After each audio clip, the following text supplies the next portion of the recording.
investigation, we wanted to know if other states had inflated their cost like what Goa did.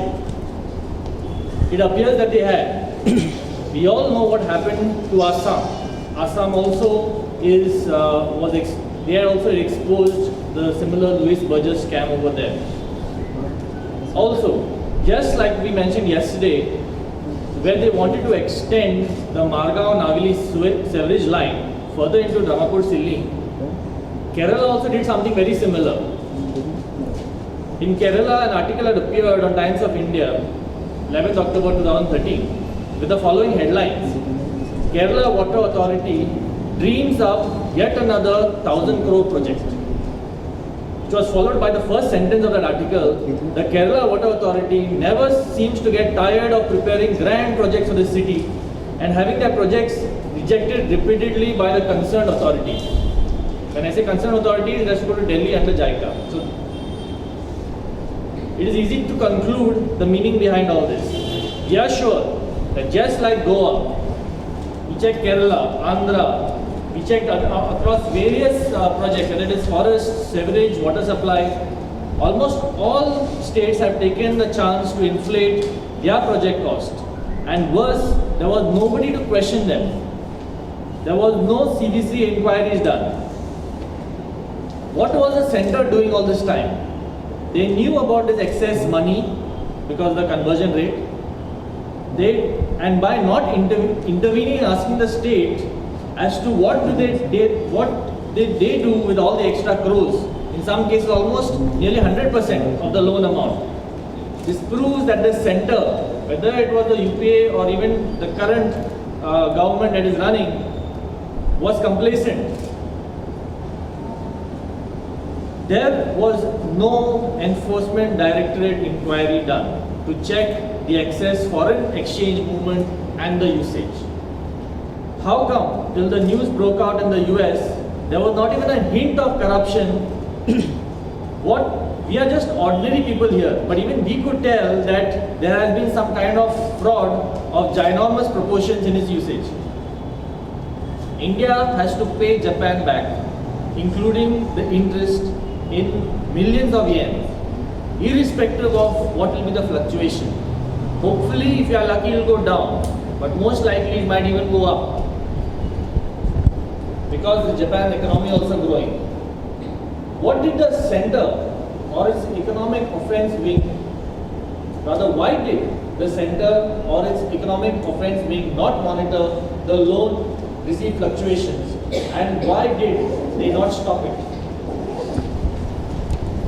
It's a clear-cut case of a failed central government machinery. Imagine what would the actual amount in the case of 86,555 crores, all across the country. Imagine the scale of the scam. We don't think this is a failure or incompetency, but a well-planned, deliberate act. If the government figures are extrapolated, it would mean that if Goa, in the case of whatever 800 crores we got, there was a 600 crores scam that we have shown. Imagine now you take 86,500 crores all over India. What would that amount be amounting to? Probably in tens of thousands of crores. Now the other part. All Jica expenditure has to be routed to the center.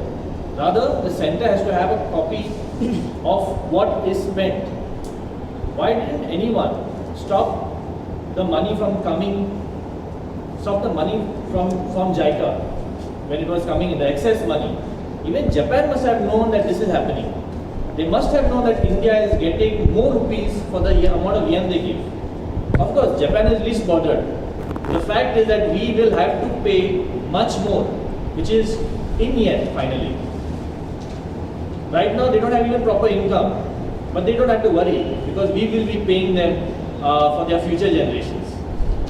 We are absolutely sure that something of this proportion cannot just happen without the top level officials of both the country being involved. Officials in both India and Japan are involved in this scam at various levels, and they are in the process cheating the exchequer of India. And also, if we are unable to pay the loan back to Japan, they will be cheating the exchequer of Japan as well. So who have made money in this whole process? Politicians, bureaucrats like Vacha Sundar, corporate contractors of both India and Japan like Neon's Pseudo, and even US also has got involved. The question is, why didn't central agencies realize when the utilized certificates came into the finance ministry for each of these projects that the expenditure was going up 60, 70 and even up to 90%? Why were questions not asked at that time? These are simple layman's questions that we are asking based on information that is available already on the website. In fact, 2012, ever since the government came in, they have not updated the website. So, 2013, the table is 2013. They have not even updated the website. When this government, and these questions that they are posing, we deserve the answers to that. When this government came into power, why didn't they realize, why did they reveal the tough terms of the loan? Why did the government tell people that we actually have got more money than what we had asked for?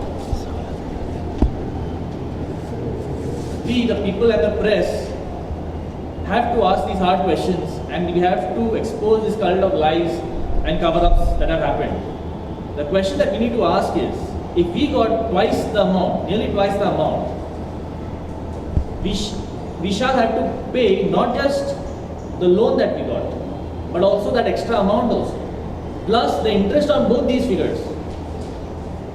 Consider Goa, for example. We got a loan of 19 million yen odd, which is around 700 crores at that time. Now, how much do we have to pay back at 1.3% interest compounded over 40 years? It comes to 31 million yen, which equals to 1,700 crores. Now, can you imagine? We have taken a loan of 700 and we have to pay back at the end of 40 years 1,700 crores. 1,000 crores more just washed down the drain. If the government had to announce that due to the stronger rupee, we would have gained 600 crores in 2000 itself, this story would have been very different.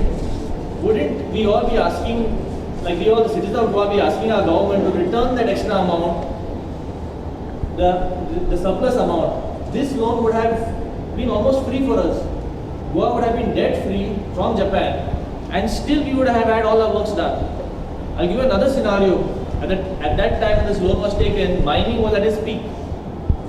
If the government had to tax all the mining companies appropriately, we would not just have that money, 1,700 which you're going to pay, we would have definitely earned that. So we would have not put our future generations in debt. Goa wouldn't have any liabilities. We would have done all these projects, broken it in 20 years and done it all over again with 1,700. And still have money to spare for all these schemes that the government wants to give. But as the scenario right now is very bleak. So God help Goa. I'll just conclude the whole thing. In my earlier brief,